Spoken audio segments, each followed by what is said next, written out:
Hey, what's going on, everybody? Today I'm finally going to crank out a new video on tying Puget Sound sea run cutthroat flies.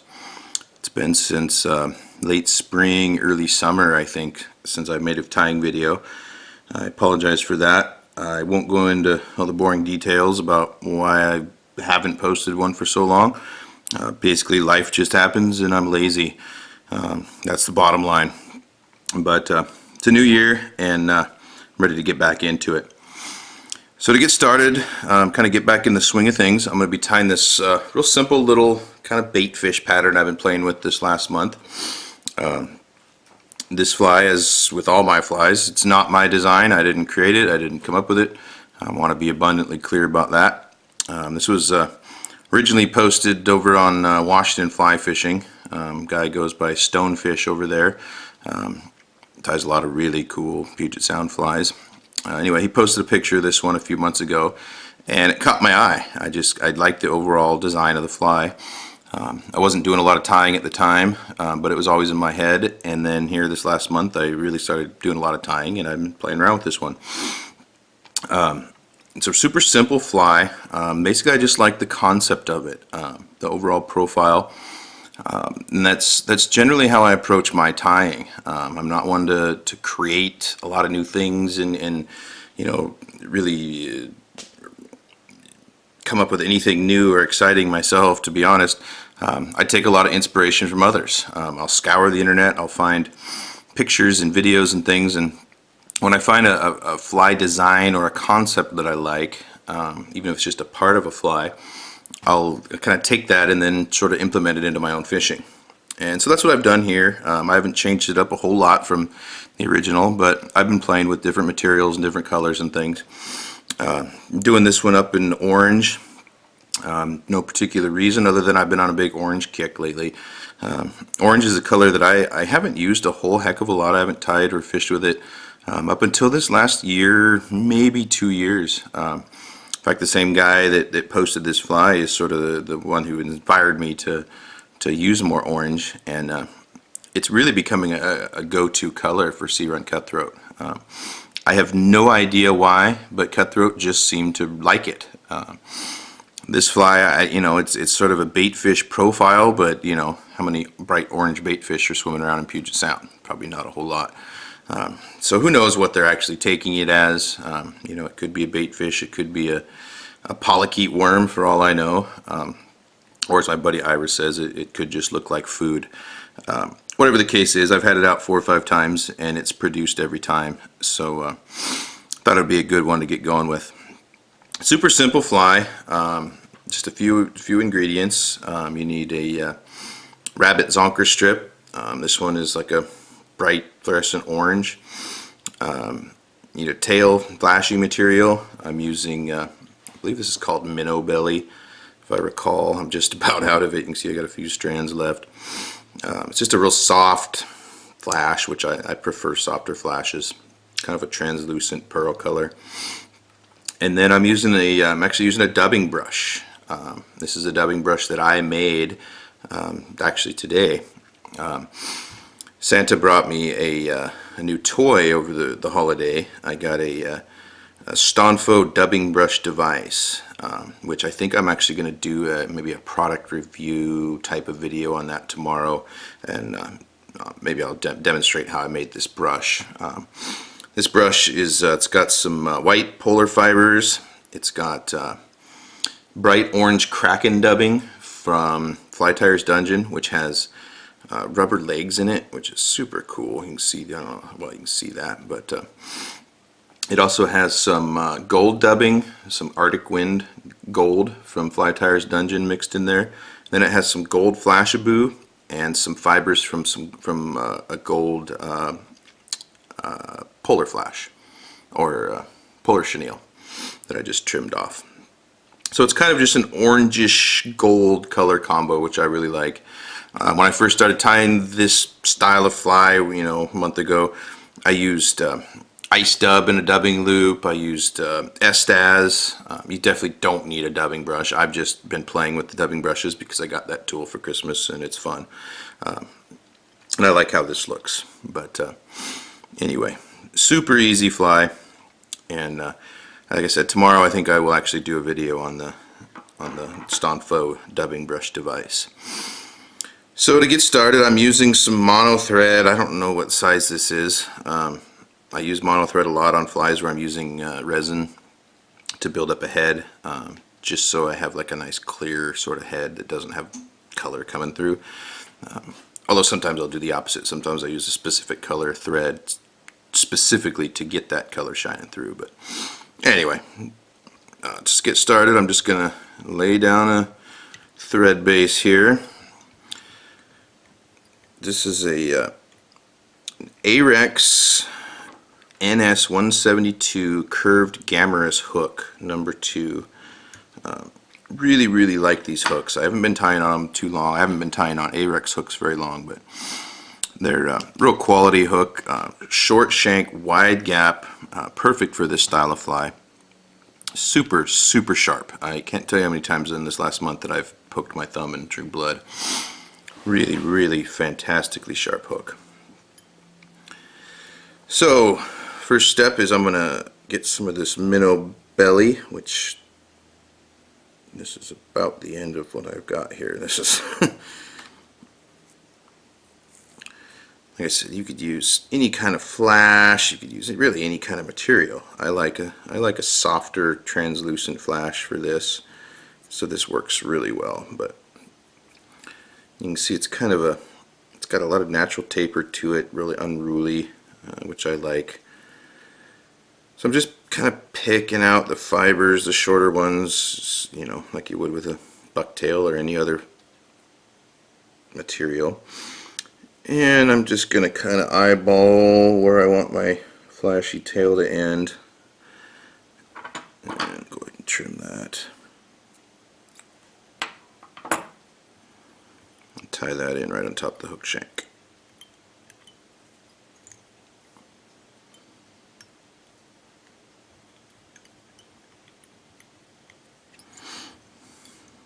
Okay, so that's going to be the tail, if you will. So next up, I am going to tie in my dubbing brush. Like I said, you do not have to use a dubbing brush for this. I'm just doing it because I can, and it's cool. Estaz works really well. Ice dub and dubbing loop. You know, you could do a composite loop and add all kinds of fun stuff. But I'm just going to tie that in real well, and I'm still in the process of figuring out the proportions and everything when I'm building these brushes. It seems like the proportions and the length is sort of the biggest key. But basically I'm just going to kind of palmer this forward like you would a hackle, and I'm going to sort of try to sweep these fibers back as I go, and then try not to let them get trapped. They have a tendency to want to bind under each other when you wrap, but doesn't have to be perfect. I'm going to brush it out here as soon as I get done anyway, and I just take about, I don't know, maybe 4 wraps. Doesn't take a lot.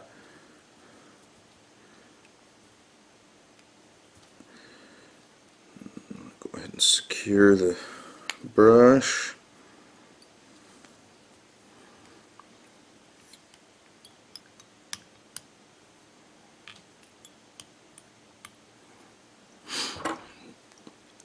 And then trim it off with an old pair of scissors. You don't want to use your good scissors for this.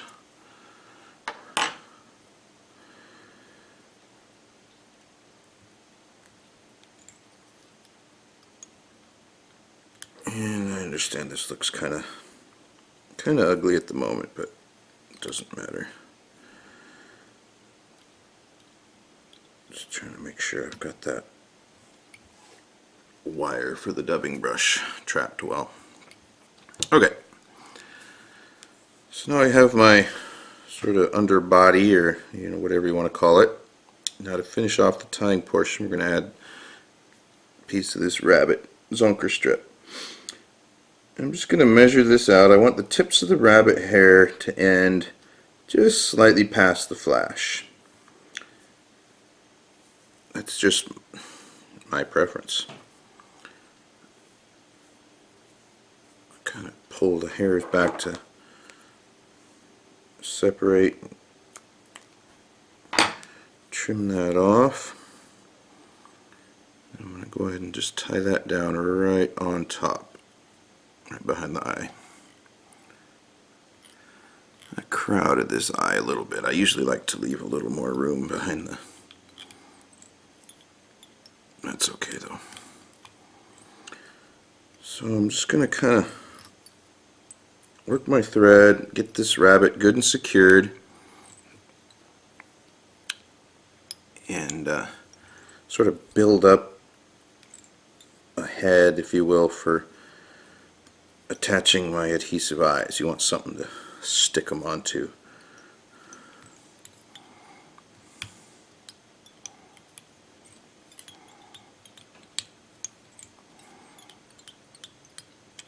Not a super pretty head, but it doesn't matter because it's going to be covered up.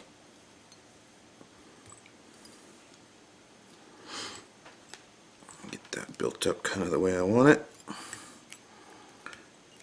Go on ahead and whip finish.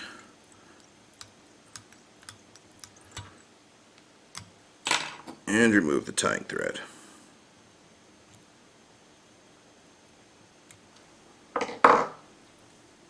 At this point I like to kind of make sure that I trim any sort of loose fibers that are sticking out, partially for looks but partially just because it makes it easier for putting the eyes on and working with the resin if you don't have fibers kind of sticking out, making things difficult.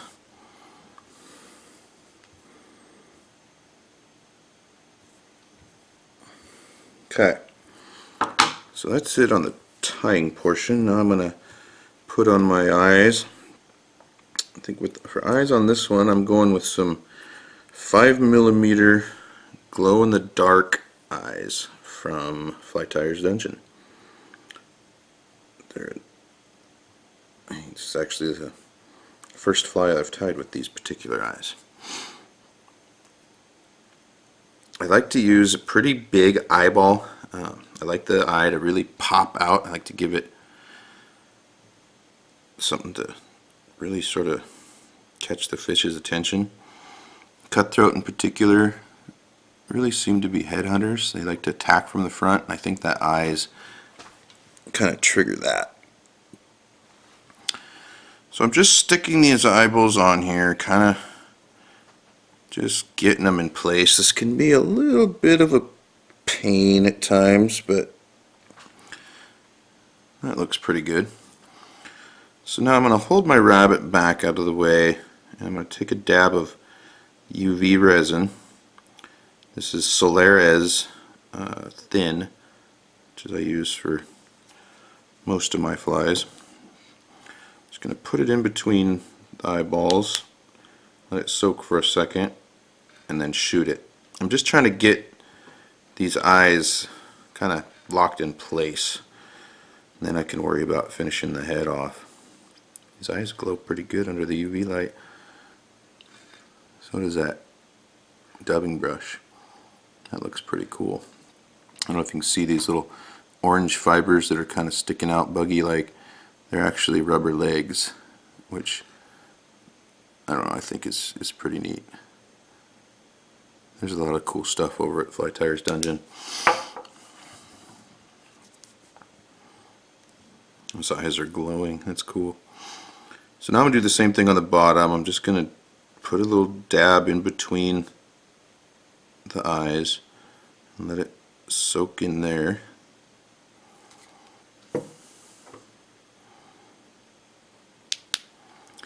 And then shoot it.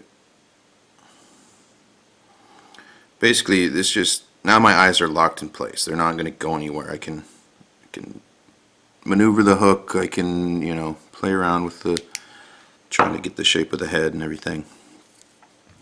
So now I'm just going to kind of, in stages, work this up a little bit more. I'm going to put another dab in the top between the eyes.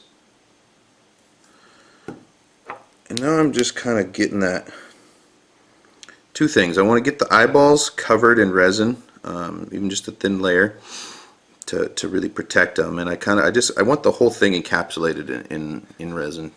There's not many things I hate more in the fly world than when a fly has the eyeballs come off. So I go to great lengths to make sure that doesn't happen. Put another drop in the bottom.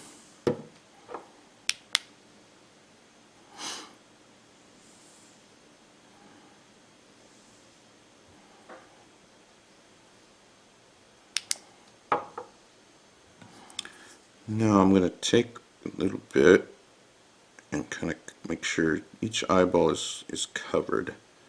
Doesn't have to be a ton.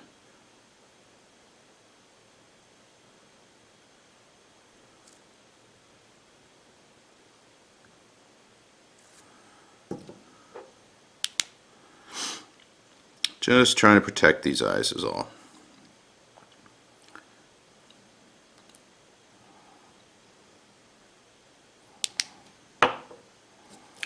Same thing on this side.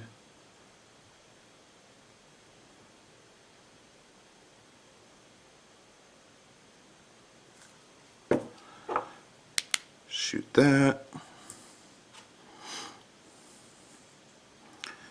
It's a lot easier to do this in stages. You know, if you're using a thicker viscosity material, you know, maybe the thick version of this, you know, you have a little bit more time to work before things start running.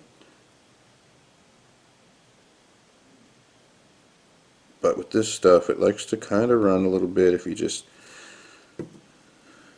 do it in stages and sort of let it.